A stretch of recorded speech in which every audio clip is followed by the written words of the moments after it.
Welcome back to Gaga's Fiction. Today, it's part 3 of Naruto X Justice League. Brace yourself for mind-blowing crossovers and epic encounters. Like, subscribe, and let's dive right in. It had been more than 16 years since Naruto faced Olympus. The village's reconstruction happened quickly. Few people knew that the island had more advanced technology than the outside world, but the Amazons were not interested in it. They were still attached to their traditions, but they had become more modern in their architecture and other luxuries. In the Uzumaki home, we see a relaxed Naruto meditating. He hadn't changed a bit, even though he was now 37 years old but looked no older than 20. As he took a deep breath, the blonde ninja relaxed in his garden full of life. However, a shadow moved around him. Hundreds of kunai appeared out of nowhere, but Naruto calmly stood up to take his stance. Kaiten. He spun around himself, surrounded by a yellow chakra dome. All the weapons were repelled by the shield. Naruto kept his eyes closed and gracefully dodged an attack with a sword, grabbing his attacker's wrist and throwing her to the ground. "Ah, Dad!" was the cry of the attacker, who turned out to be a white-haired teenage girl with some red streaks in her hair. Her eyes were blue, and her skin was pale compared to Naruto. She had an hourglass figure and was wearing orange shorts, a black t-shirt with the Uzumaki red spiral symbol, and an orange and black jacket, reminiscent of Naruto's from Shippuden. "Not bad, Mito-chan, but you still have a long way to go," Naruto said playfully as he ruffled the girl's hair. She just smiled, and they both enjoyed the tranquility of the garden. Naruto could only smile at his daughter, Mito Uzumaki, who shared a name with one of the great shinobi and the leader of the Uzumaki clan, her great-grandmother Mito Uzumaki. "Is Diana coming today, Dad?" was the teenager's question as she looked up at the sky. At the mention of that name, Naruto's expression turned sad. Diana, the Amazon princess, had gone to the outside world to help humanity several years ago. Her visits to the island used to be frequent, but not so much in the last 2 years. When she did come, she spent a lot of time with her daughter or her mother, leaving little time for Naruto. "Yes, in fact, she's coming to see you. She has a surprise for you," Naruto replied calmly. Slowly, they both got up and went inside their home. The shinobi went to the kitchen to prepare lunch. As he passed through the living room, he saw a photo. It was Persephone, the Amazon, standing in front of Naruto's current house, her pregnant belly showing. Beside her, Naruto lovingly embraced her. It had been years since his wife's death, and the birth of Mito was something that Persephone's body couldn't handle. Naruto had tried to use his son Mark to heal her, but it didn't work. She simply died. It seemed he couldn't cure illnesses, or so he thought. Her death affected him, but he had a daughter now, and he couldn't dwell on it. He had the support of all the Amazon women on the island who helped him raise Mito. As he left his thoughts behind, Naruto set the table, and the two Uzumakas sat down to eat. "Dad," the teenage girl said, finishing her meal. She looked nervously at her father, who gave her a curious look. "Diana told me she's taking me to the outside world." Silence filled the kitchen. "I see. Well, I hope it goes well for you. Remember our conversation, all right?" he said with a smile as he began to clear the plates. Before the girl could respond, they heard something outside the house. Perplexed, Naruto went outside to see a strange jet/ship. The lower doors opened, and Diana emerged. She was wearing her characteristic red and blue outfit with her lasso and sword at her waist. "What a lovely place," she said. Behind her, a yellow blur moved incredibly fast, followed by a young black-haired boy in a black t-shirt with a reds on it. Then there was a boy dressed strangely with a mask covering his eyes, and another with tan skin and white hair who had gills on his neck. "It's incredible," Naruto said, curiously watching a green-skinned girl with orange hair who flew around excitedly, especially in his garden. Finally, a blonde girl in green attire, carrying a bow, appeared. Before Naruto could say anything, his daughter nervously walked out of the house. "Hi, guys," the white-haired girl greeted and walked up to the strangely dressed teenagers. Ignoring his daughter, Naruto looked sternly at his student, who had a serious expression. "I thought I told you not to involve them in your hero game," he said, crossing his arms. These words made all the teenagers look at him, and their reactions were not long in coming. "What do you mean, hero game?" Superboy repeated, standing in front of the ninja, who ignored him. "Hey," before he could continue, he was sent flying by the ninja, who simply tapped the boy's forehead with his fingers. All the young people watched in disbelief as their strongest friend, in terms of brute strength, was sent flying into the sea. "I didn't force her into anything, she made this important decision," Diana said, standing in front of her sensei. He looked at his student with a furrowed brow. Perhaps. But you filled her head with silly dreams of being a hero. The blonde ninja took a deep breath, trying to calm himself. He wore a pained expression as he looked at Diana again. I asked you not to involve her in this, he said in a low tone. I know. But she has so much potential and spirit for this. If you only knew everything she's done, you should be proud of her, the Amazon replied, her expression filled with regret. I am proud of her, but I don't want her to be a part of this, he said, no longer looking at his student, and walked over to his daughter, who was surrounded by her friends. You stay here, he scolded, pointing at his daughter, who lowered her head. But, before she could argue, she fell silent under the ninja's gaze. Wait, she has the right to choose what she wants to do, the Uzumaki looked at the flying green-skinned girl who stood in front of him. She's a great friend, and as her father, you should look out for her happiness. And her safety, Naruto quickly responded as he continued walking, passing by Miss Martian. If I had known you were going out to do this nonsense, I would have never let you leave, were the harsh words of the Uzumaki, who walked back to his home. But he stopped when he heard heavy footsteps. At supersonic speed, Superboy tried to take him down with a right hook, but he was suddenly held by the neck. Hey, let him go! Artemis shouted, firing several arrows at Naruto, who caught them all with his free arm, breaking them under his hand's pressure. He then looked at the blonde who recoiled and tried to shoot more arrows, but her bow was shattered by a kunai thrown by the shinobi. On the other hand, Aqualad, seeing Superboy losing his color due to lack of air, attacked with his water swords. But he didn't get far as he was knocked down by Superboy's body, who was thrown toward him. Naruto remained with his arms crossed, but suddenly raised his right leg, connecting it with Kid Flash who attempted to hit him. Without hesitation, he took hold of Kid Flash's head and slammed him into Robin, who tried to attack from above with his metal rod. Stop it! Was Megan's whispered attempt to use her telepathic powers to stop her friend's father, but she was surprised to see that he wasn't affected. The extraterrestrial didn't expect the slight glimmer in Naruto's eyes, and she suddenly fell asleep. Father, stop! Mito cried, pointing her sword at her father. Tears welled up in her eyes as she looked at her father with anger. I want to be out there helping people. I don't want to live here all my life as an Amazon or a shinobi who just stays here doing nothing. I want to save the world as a hero. She shouted with determination. The response she received was Naruto's stern look. Your mother and I lived that way, and we were happy. I'm sorry you're not, he said before turning his back on the white-haired girl and going into his home. Without saying anything more, he entered his house and closed the door. Holding her head low, Mito slowly walked to the ship, followed by the defeated teenage heroes. Diana, on the other hand, looked at her sensei's door for a moment, sighed, and then walked to the ship. The Uzumaki leaned his head against the door, then walked silently through his living room and sat on a couch. Beside him, Kurama looked out the window as the ship took off and disappeared into the clouds. Sighing, the tailed beast sat back and looked at his friend. That kid reminds me a lot of you. She wants to save the whole world, were the simple words of the nine-tailed fox, gazing into the distance.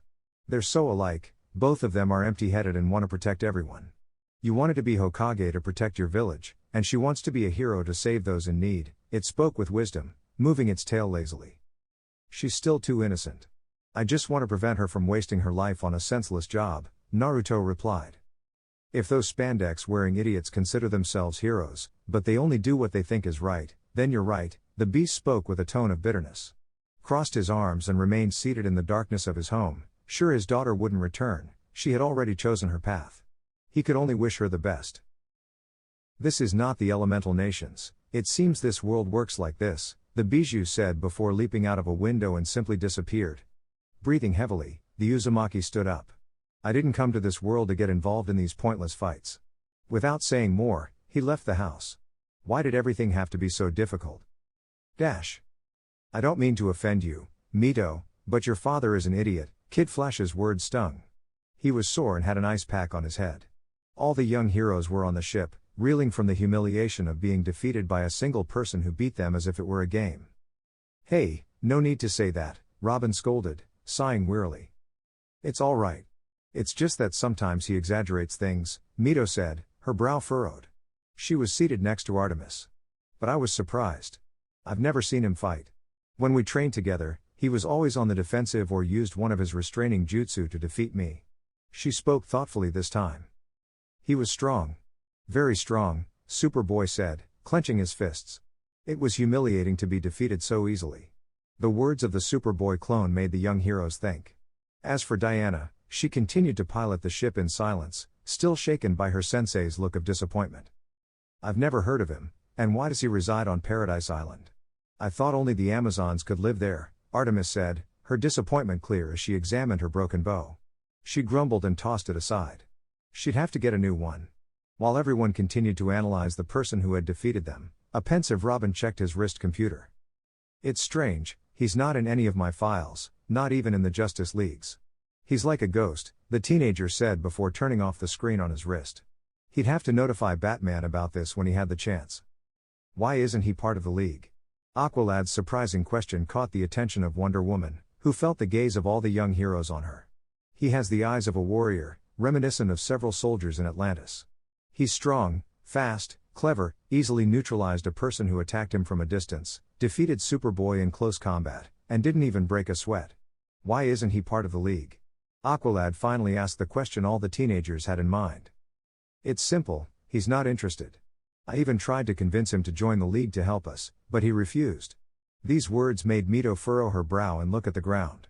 Her father refused to do good, even though he had the power to save and protect many people. "He's a coward." All the teenagers quickly looked at the white-haired girl. She had insulted her own father. "Mito," Diana put the ship on autopilot and stood up, facing the Uzumaki. She looked at her student sternly. "Your father just wants peace, he doesn't want integration with the outside world." She sighed and turned her back on her sensei's daughter. In the past year, Diana had secretly joined Mito in the Young Justice group, despite Naruto's objections.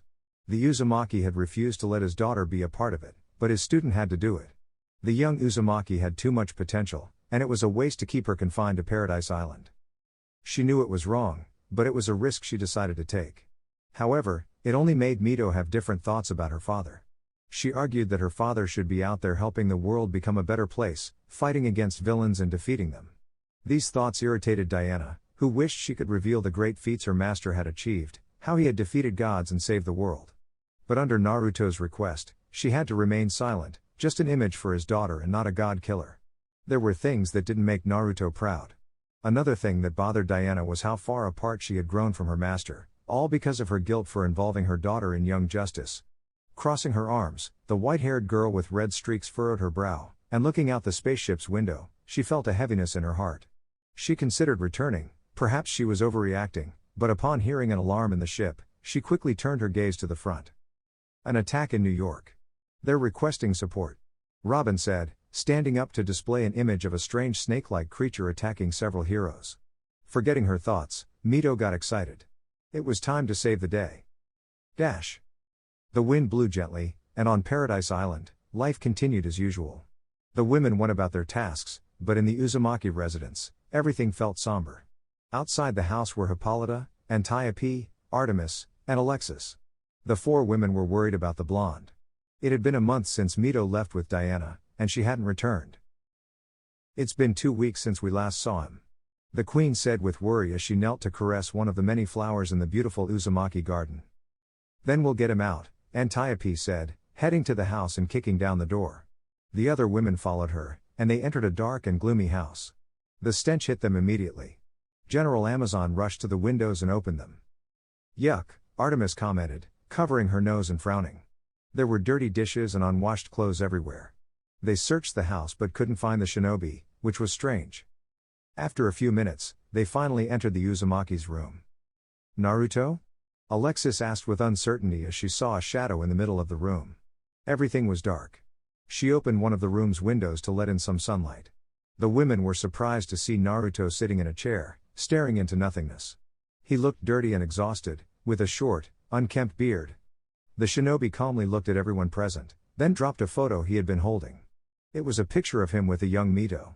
Without saying a word, he stared at the ceiling. "Please leave," he finally said, refusing to look at anyone. "What happened to you?" Hippolyta asked with sympathy, as it was strange to see the usually cheerful and optimistic Uzumaki in this state. But he remained silent. "You're wasting your time." All the women turned to see Kurama standing by the window. He had a serious expression as he gazed at the shinobi. "Since the insolent brat left, he's just been sitting here, wondering where he went wrong." The beast sighed and shook its head. "It seems he did something I never thought he would do. He gave up, the tailed beast turned into chakra and re-entered Naruto. It needed rest and couldn't stay out of the shinobi for more than a month. "I don't recognize you," Antiope abruptly lifted Naruto from his chair, holding him by the shoulders and looking into his eyes. "Are you worried about your daughter?" This question made Naruto react. He looked at the woman seriously. "Yes." "Then what are you doing here?" "You don't understand. Every time I intervene, something worse comes. Power attracts the power to challenge it. If I show up, someone will come, and maybe I won't even be able to stop them." "And since when has that stopped you?" "You stopped and killed the gods who were going to cause chaos in the world." Antiope lowered Naruto to the ground and held his shoulders. "You've already saved this island. You can save the world. You know I don't agree with the rules of this new world. If I use my principles here, I'll be pursued and hunted by the same heroes." "And so what? You're not alone, Naruto. I know you won't stop the villains to send them to jail like Diana does. No, you'll do what should have been done a long time ago." The Amazon gently embraced Naruto. "You're not alone. If you need us, you know where we are." After parting, Naruto walked to a corner of his room, broke the floor, and pulled out a small box. All the Amazons watched as the shinobi took out a dark headband with a metal plate. He looked at it for a moment and put it on. With a tired smile, Naruto stood up. "I've had enough peace for a while. It's time to return. Watch out, world, Naruto Uzumaki, the #1 knucklehead ninja, is back." Without thinking, he jumped out of the window, breaking it. "First, take a shower, you idiot." Artemis's shout echoed throughout the island. As dawn broke, a small boat was visible in the middle of the sea. In the small boat, there was an adult blonde man rowing, and in front of him was his inseparable companion, Kurama, with a huge and strange grin that made Naruto feel uncomfortable. "What's gotten into you?" the shinobi asked as he continued to row. Despite various options for travel, Naruto preferred this method, and he wasn't very excited about returning to the outside world.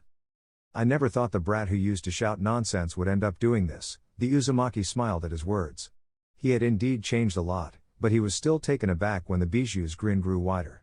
Having sex with 4 women at once as a farewell from the island almost got out of hand. "Remember when I told you not to spy, you darn ball of fur?" shouted the ninja as he tried to hide his embarrassment, but his complaint went unheard. Instead, all he heard was the animal's mocking laughter. "Spy? Idiot!" Everyone on the island heard the screams and moans coming from the house. "I never thought you'd feel so proud." "You've exceeded my expectations," Kurama said, laughing mockingly and wiping away a fake tear while showing pride in his partner. However, his moment of pride was short-lived as he had to duck to avoid a paddle that nearly knocked him off the boat. "I'll just be quiet." It had been a week since he had come out of his depressive state. After getting things in order, shaving, and making a decision, he prepared to leave. But he was in for a surprise farewell from Hippolyta, Artemis, Antiope, and Alexis. And so, after almost a full day without seeing the sunlight, he finally left, leaving behind 4 happy and satisfied Amazons. It had been a few hours since he disembarked from the island. Now, his goal was to go to the outside world and see how things were. Joining Diana and their daughter was not something he had in mind. He had to respect his student and daughter's ideals. With a sigh, he continued rowing. As the hours passed, he came across several boats, whether fishing vessels or wealthy people on large yachts. Shrugging it off, he kept rowing. When he saw a tall, green figure of a woman, he raised an eyebrow. It seemed he had arrived in some city in America, if he wasn't mistaken. After rowing, he reached a port, took a deep breath, and thought, "Well, here I am." "Look at this dump," Kurama said, looking at the port with annoyance. There was a lot of garbage and shady-looking people giving them some attention. It hadn't even been a minute, and he already wanted to leave. "To hell with it," he said, and the beast transformed into chakra and fused with Uzumaki. Sighing, Uzumaki continued to walk into the city. "Nice outfit. Are you going to an otaku convention, idiot?" Naruto quickly turned to see a group of teenagers walking around him, all looking bemused and making fun of the blonde. He looked at himself and didn't understand what the problem was. He was wearing his orange cloak with black flames, a jounin vest underneath, dark pants with various pockets, and his forehead protector. "Otaku?" the Uzumaki repeated, not recognizing the word. It must have been another language. He had studied with the Amazons and knew dozens of languages, so this wasn't a problem for him. Without giving it much thought, he continued walking, but his path was blocked by a hooded teenager who pulled out a knife. Over 5 delinquents surrounded the Uzumaki, who just sighed, thinking, seriously, not even 5 minutes, and they already want to rob me in this messed up world. Give me everything you've got. One of the delinquents tried to grab Naruto, who simply took him by the wrist and gave him a serious look. Quickly, the assailant's friends pulled out weapons and aimed them at the blonde. Let him go, you son of a bee! Shouted a young brown-haired man, putting the gun's barrel behind the ninja's head, who remained calm. However, he only felt a devastating blow to his stomach, dropping to his knees and vomiting his lunch and blood, as the shots rang out. Die! Before he could finish, another delinquent was knocked out with a powerful punch that fractured his jaw, causing him to fall to the ground unconscious. The remaining delinquents retreated, not even seeing how this guy had moved. The last 3 tried to escape but were shot in the legs. Interesting, Naruto said, looking at the weapon with curiosity. He discarded it and continued walking to the city center. These weapons were dangerous and easy to use, a danger that anyone seemed to be able to obtain. Pushing aside these thoughts, he reached the city center, which was a large park. What are you going to do? Was Kurama's question from inside Naruto's mind. He just sat on one of the benches. I don't know yet. I can't go around killing anyone who deserves it. We need to think things through carefully, Naruto said, frowning, looking at the sky. You can use an alias and move in the shadows. That way, you won't attract attention, Kurama suggested with boredom as he yawned. It was a good plan and a good way to operate without being bothered. You mean like Obito? Not a bad idea. It's better than going out in the open and causing a mess, Naruto said. With that plan in mind, he got up and started moving. It felt strange to be excited about getting back into action, just as Jiraiya used to say, a shinobi would always be a shinobi. Standing up, he walked through the park, whistling calmly as he moved among the people. In a big cave, we see many high-tech gadgets, weapons, and amazing vehicles. Aside from that, there are screens showing various information and videos of a man moving in the shadows. One of the world's most famous heroes, Batman, is in front of these screens, known not only on Earth but also beyond. Batman was looking at the information with annoyance when his loyal butler, Alfred, calmly placed a tray of food on a table. Anything interesting, Mr. Wayne? Alfred asked calmly, watching the screens.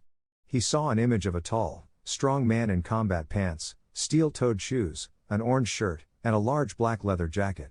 The man wore a strange orange spiral mask that revealed only his right eye, and his dark, somewhat spiky hair stood out. We have a global assassin on the loose. He first appeared 6 months ago in Africa, where he killed several generals and smugglers involved in moving diamonds from Africa to the rest of the world. This happened in broad daylight as they were bringing arms for a resistance group called Kinshasa, the hero recounted, showing images of the mentioned events. What happened to the weapons meant for the resistance? The butler asked curiously. They were destroyed along with the convoy.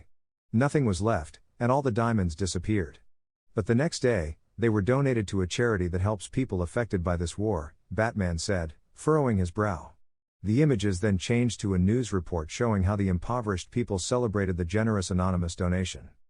A real-life Robin Hood, the older man exclaimed with a small smile. With that much donated, it would surely do a lot of good for people, building schools, homes, and centers to provide free meals. It was a noble act, even if the man behind it was an assassin. He's a killer, Alfred, the hero replied sternly, continuing to show more information about the events of the past few months. He wiped out an entire mafia in Italy that was feared nationwide, attacked several guerrilla convoys in Iran, killed people in the drug cartel in Colombia, and eliminated an underground network in Chicago that kidnapped girls and women of all ages. In just one day, he killed 96 people and freed all the victims from that network. More and more files appeared, each from different events around the world. Wow, is it possible to do all this in such a short time? The butler asked, surprised, as he looked at the files with astonishment. Some of these events happened within a very short time frame, and some even almost simultaneously in different places. That was something new. I suspect he has the ability to clone himself. This guy is dangerous. I'll go inform the League of his existence. We must act, the Dark Knight said. Without saying more, he walked through the Batcave and boarded his jet, heading to the Batcave. As for Alfred, he simply watched the screen, unable to contain a smile. Maybe he was an assassin, but his actions were noble, and sometimes that was important, fighting for the right reasons, just as he did in the war for his country. He had killed, but for a good cause. A necessary evil, the older man said with a hint of doubt, turning off the screens. Sometimes the world needed people like these, willing to get their hands dirty to make the world a better place. With a slight chuckle, He headed to the elevator, knowing that Mr. Wayne might disagree. He sighed and went about his duties. Los Cabos is one of the 5 municipalities in Baja California Sur, Mexico. It is located in the southernmost part of the state. In one of the buildings in one of the world's most dangerous cities, something unique is happening. On top of a building, a person sits calmly on a small foldable chair, with a small radio by their side. This person is a woman dressed entirely in red and black, with a tight-fitting outfit that accentuates her hourglass figure. She has a large bust, a narrow waist, and curvy hips. She's heavily armed, with twin katanas on her back and a belt full of pockets. She carries an M1911 pistol on each side. Her red mask has black edges around her eyes, which are also covered, leaving only 2 white eye shapes on the mask. She has a long blonde ponytail on top of her head. The masked woman looked out into the distance. Yes, dear reader, now I have to be a Marvel character in the DC universe. I'm in a bit of a mess, like being an Argentina fan in a stadium full of Brazil fans. Yeah, I'm screwed, she sighed and stood up to stretch. She glanced at a nearby building where a party with important people seemed to be taking place. If you're wondering who I am, I'm every hot-blooded teenager's dream, Lady Deadpool, or Wendy to my friends, she said, cracking her neck before running and leaping off the building. As for the mobsters at the party, they were drinking and enjoying the strippers. But they all heard a window shatter, and gunfire quickly followed. The men saw a woman in a red costume on the ground with bullet holes in her. No big deal, a burly man said, holstering his weapon.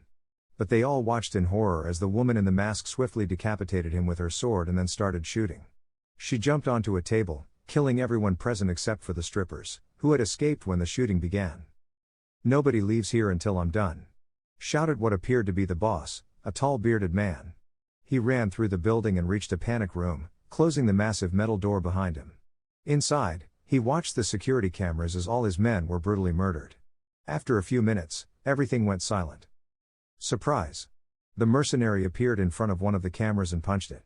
"You know you can't hide in there all day. Come out and make it quick." She readied her weapon, about to act, when a loud crash was heard. The entrance to the suite was breached, and dozens of armed assassins with submachine guns entered, all aiming at the woman in red. "Oh, crap," she muttered, running through the suite and jumping behind the bar. "Kill her." The shots rang out immediately, raining down on the table that shielded the woman. But suddenly, all the lights went out, and in complete darkness, there were grotesque sounds of blows and shattering. After a few minutes, it was silent again. How convenient, the anti-hero emerged from her hiding spot, walking in the darkness. She lit the lights on one side without paying much attention. She looked at all the men dead on the floor. Going to the panic room, she saw that the door was gone. Running into the room, she saw her target's lifeless body. Behind the mercenary was a man, standing in the middle of the room. He had to pull a kunai out of his sleeve to avoid being cut by the woman's swords. Sparks flew as their metal blades clashed. Almost instantly, the masked man broke the red-masked woman's swords and slammed her to the ground. "Dominant, huh? That's how I like it." Shamelessly, the red-clad woman rubbed herself against her attacker, distracting him. She used her weapon to shoot him several times in the torso, then grabbed his arm and slammed him to the ground. "Letty." Poole aimed her weapon directly at the masked man's head. "Impressive," said the masked man, who remained silent. Bullets started to emerge from his torso, and his wounds began to heal almost instantly. This caught the attention of the anti-heroine, and she pressed the trigger lightly. "Yes, I am. Now, Orange Crap Mask, tell me why you took away my target." "I had a payout of over $500,000 for that bastard," she said, pressing the trigger slightly. "I can offer you more than that, if you're willing to be part of something bigger," he replied seriously, looking into the anti-heroine's eyes. The blonde noticed the bright blue eye behind the mask and sighed as she moved her weapon away from the man's head. "Being part of something bigger. Like the mutants in the Disney Marvel Cinematic Universe?" she said vaguely while shamelessly rubbing herself against the masked man, leaving him confused about UCM or Disney. Shaking his head, he moved his right hand to touch the blonde's face. "I can help you if you help me, Wendy Wilson. I need people for a team, and I must say I'm impressed with everything you've done." Before she realized it, the blonde was standing, without her mask. Frowning, the woman fired at the masked man, who incredibly caught the bullets at an incredible speed. "Disappointed?" It was the woman's simple question, revealing her face. Her eyes were brown, and she had a sharp face. However, what stood out the most was her skin, which seemed to have suffered severe third-degree burns. How about a date with the pizza-faced woman? She said mockingly as she put away her weapons. It no longer made sense to be here. But as she was about to leave, she didn't get far when a hand touched her right chest, right over her heart. A faint orange glow covered her, then quickly disappeared. She felt different. Take it as a gift. If you accept, use this, he said, tossing a card to the mercenary. Without a word, the masked man disappeared as if he were a shadow. The mercenary shrugged and was about to toss the card when she saw her reflection in a silver tray on the floor. Slowly, she picked up the object and opened her eyes in disbelief. Her face was completely normal. Slowly, she touched her cheek, pushed the tray aside, and removed the top of her suit. Her skin was as she remembered, lightly tanned. A knot formed in her throat. Taking the card again, she saw a strange red spiral symbol, and beneath it, a name, Senin. Hash. In the middle of a forest somewhere in Canada, we see a symbol engraved on a tree. It suddenly lit up, and a masked man appeared. With a sigh, he removed the mask, revealing Naruto. He performed hand seals to cancel the jutsu. His hair grew shorter, returning to its blonde color. Naruto took a deep breath and walked through the forest, eventually reaching a large tree. He touched it, revealing a hologram, indicating an underground hatch. Senin, he said, and the hatch opened. He jumped inside and walked through a long underground corridor to another large door. A red scanner scanned the shinobi, and the door quickly opened, revealing something incredible inside. There were several tables with different equipment and experiments. Continuing, Naruto saw a large metallic being. Oh, you've arrived, the robot opened up, revealing a 15-year-old girl with dark hair and eyes. She had a small but firm figure, wearing a short dark denim skirt, a white t-shirt, and a dark jacket. The girl had strange glasses that transformed into silver earrings. How did it go with Freddy Krueger?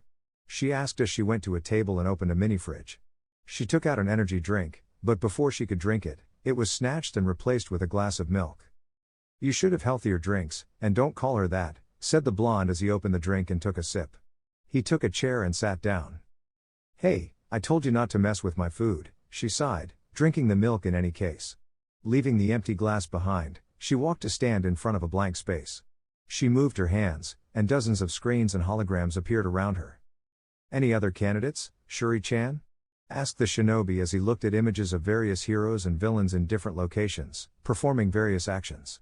He owed a lot to Shuri, having found the girl a few months ago and rescued her from a strange laboratory where they forced the girl to create incredible things with the most basic technology available. According to the laboratory files, the girl had an IQ of over 1,400, almost 10 times higher than most already intelligent people. Well, I've found a few other crazies in spandex that might interest you. They will definitely make a strange group, she joked while displaying images of several individuals. Naruto stood up and carefully examined the potential candidates. It's time to level the playing field. If the League is coming for us, we need to be prepared. Sooner or later, I'll be discovered and hunted. Though I'm strong, it wouldn't be a good idea to face the League alone while remaining anonymous. Smiling, he looked at the potential team that would help him achieve his goal of making the world a better place. But his thoughts were interrupted when several alarms went off. The teenage girl quickly used the computers to display the emergency. Somewhere in Texas, the Young Justice team was facing off against a peculiar being that resembled the Flash, only his suit was yellow and red. Shuri quickly determined the location by hacking into the League's satellites. We've got the coordinates. A holographic screen appeared on Naruto's wrist, showing the coordinates. Nodding, he disappeared in a yellow flash. It seemed that his team-building meeting would have to wait. Hash. How did they end up like this? That was the question on Mito's mind as she was knocked down by a powerful blow from her assailant, who easily dodged all projectiles and arrows that Robin and Artemis were firing. However, their resistance was short-lived as they were taken down by the yellow-clad speedster, who briefly stopped to grab something from his belt and hurled it directly at Megan's forehead. The Martian girl screamed in pain as the object electrocuted her. You bastard! Superboy lunged at the metahuman, who effortlessly dodged all his punches. Disappearing in a burst of speed, Zoom evaded Aqualad's water whips, which hit the Superman clone, sending him flying. Aqualad, to the watchtower, we need reinf. Before the young Atlantean could finish his sentence, the speedster held him by the throat, snatched his communicator, and destroyed it. With a dark smile, He slammed the young hero into the ground and left him in a crater. Leave them alone. Wally attacked the metahuman at full speed, but he effortlessly dodged all the blows. He caught Wally by the arm, and before he realized it, Zoom had broken his right knee with a powerful kick. Wally screamed in pain, and then an unusual device was attached to his chest. Sweet dreams, kid.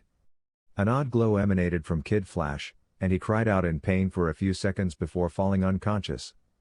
The glow moved to the metahuman, who chuckled darkly. His image distorted, and red lightning formed around him. Wow, not bad, he said with satisfaction as he cracked his neck. But suddenly, the Kryptonian appeared before the metahuman and bombarded him with powerful punches that pushed his opponent back. However, to everyone's astonishment, both of Superboy's fists were caught, and in a burst of thousands of punches in an instant, the teenager was sent flying backward with his chest dented and bruised. Who are you? Aqualad shouted, having managed to catch one of his assailant's wrists, but the speedster vibrated and disappeared. The last thing the Atlantean felt was a devastating blow to his neck that knocked him out. In the end, only Mito, Robin, and Artemis remained conscious. This is pointless. His technology is too advanced. He knows how we attack and countered us without any problem. It's as if he knows how we fight and our strategies. We have to retreat, Robin declared, his frustration evident. It was too much for them. How? He's already defeated everyone, Artemis questioned, pulling a knife from her boot.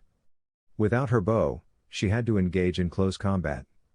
But before she could act, someone stood in front of the two young heroes. Mito took a sword handle from a seal on her wrist. It was blue with two small spikes on the sides, and suddenly, an energy blade formed, surrounded by small electrical sparks. I'll stop him. I have 5 clones ready to take the others away, Mito said determinedly, raising her sword against her enemy, who merely crossed his arms with an amused expression. It was a distraction to allow the others to escape. You're insane, Shinobi, he'll kill you. Together, we. Before Wonder Boy could finish his sentence, he was knocked out by a powerful punch from the Amazon, and the same fate befell Artemis. Several clones took their fallen friends and departed. It didn't take long for only Zoom and Mito to remain. Well, quite the heroine, but it won't be of much use. Zoom disappeared in a burst of speed and attacked the red-haired girl. She transformed into a rock, but before Zoom could react, more than 6 clones of the girl attacked him with swords in hand. Don't underestimate me, you scoundrel. One of the clones managed to deliver a deep cut to Zoom's shoulder, but he kept moving, evading all the strikes. He was caught by one of the girl's wrists, but he vibrated and vanished. The last thing the Atlantean felt was a devastating blow to his neck that knocked him out.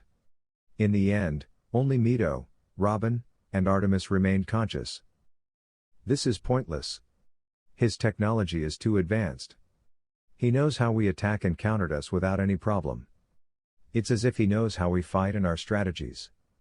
We have to retreat, Robin declared, his frustration evident. It was too much for them. How? He's already defeated everyone, Artemis questioned, pulling a knife from her boot. Without her bow, she had to engage in close combat. But before she could act, someone stood in front of the two young heroes. Mito took a sword handle from a seal on her wrist. It was blue with 2 small spikes on the sides, and suddenly, an energy blade formed, surrounded by small electrical sparks. I'll stop him. I have 5 clones ready to take the others away, Mito said determinedly, raising her sword against her enemy, who merely crossed his arms with an amused expression. It was a distraction to allow the others to escape. You're insane, Shinobi, he'll kill you. Together, we. Before Wonder Boy could finish his sentence, he was knocked out by a powerful punch from the Amazon, and the same fate befell Artemis. Several clones took their fallen friends and departed. It didn't take long for only Zoom and Mito to remain. Well, quite the heroine, but it won't be of much use. Zoom disappeared in a burst of speed and attacked the red-haired girl. She transformed into a rock, but before Zoom could react, more than 6 clones of the girl attacked him with swords in hand. Don't underestimate me, you scoundrel. One of the clones managed to deliver a deep cut to Zoom's shoulder, but he kept moving, evading all the strikes. He was caught by one of the girl's wrists, but he vibrated and vanished. The last thing the Atlantean felt was a devastating blow to his neck that knocked him out. In the end, only Mito, Robin, and Artemis remained conscious. "Not bad," he said calmly as he withdrew his fist. Falling to her knees, the girl spat out blood. The blow had shattered her insides. Trembling in pain, she attempted to get up, only to be kicked and sent falling backward. She slowly rose again. "Come on, is that all you've got?" she taunted, extending her hand and beckoning him. "Come on."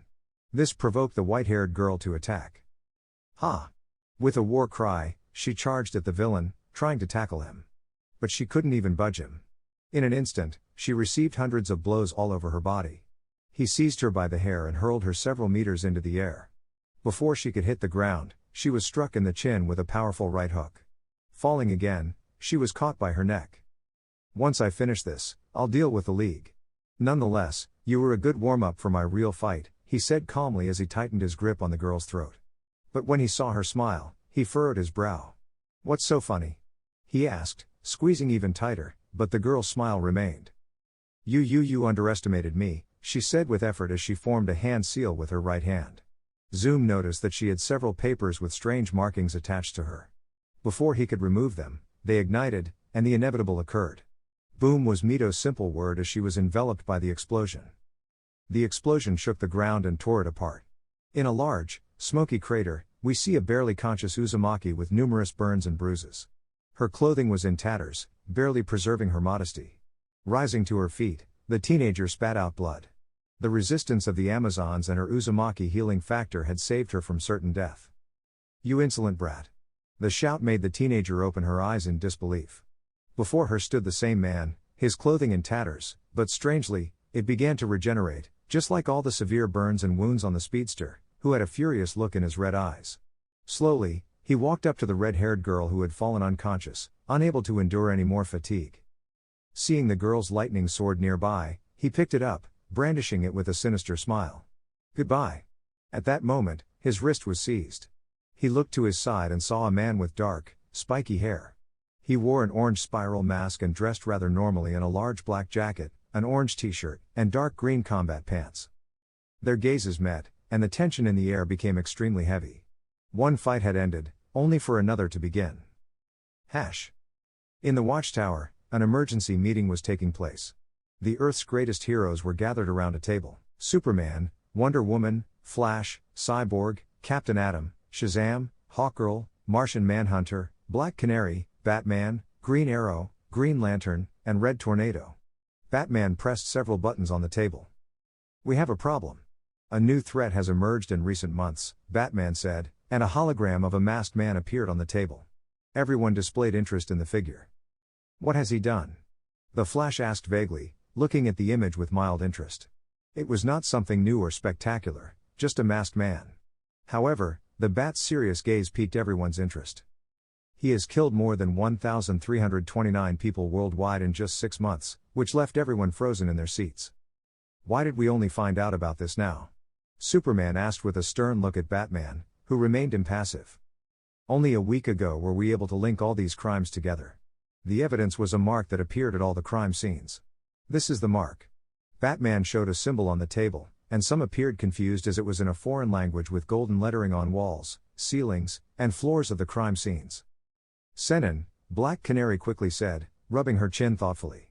"It's a Japanese word that refers to various meanings, such as immortal, sage, genius, and hermit. That's probably the kind of person we're dealing with." But her expression shifted from pensive to surprised. "Wait, he made those symbols glow to let us know he did it. Why?" "It's a warning, or more precisely, a threat." Everyone paid attention as the Martian Manhunter continued, crossing his hands to rest his elbows on the table, adopting a more serious pose.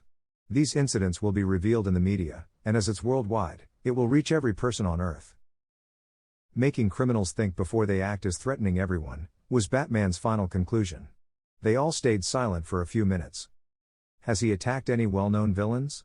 asked the Man of Steel, to which the Dark Knight shook his head. "Not yet, but it's only a matter of time," replied the Dark Knight.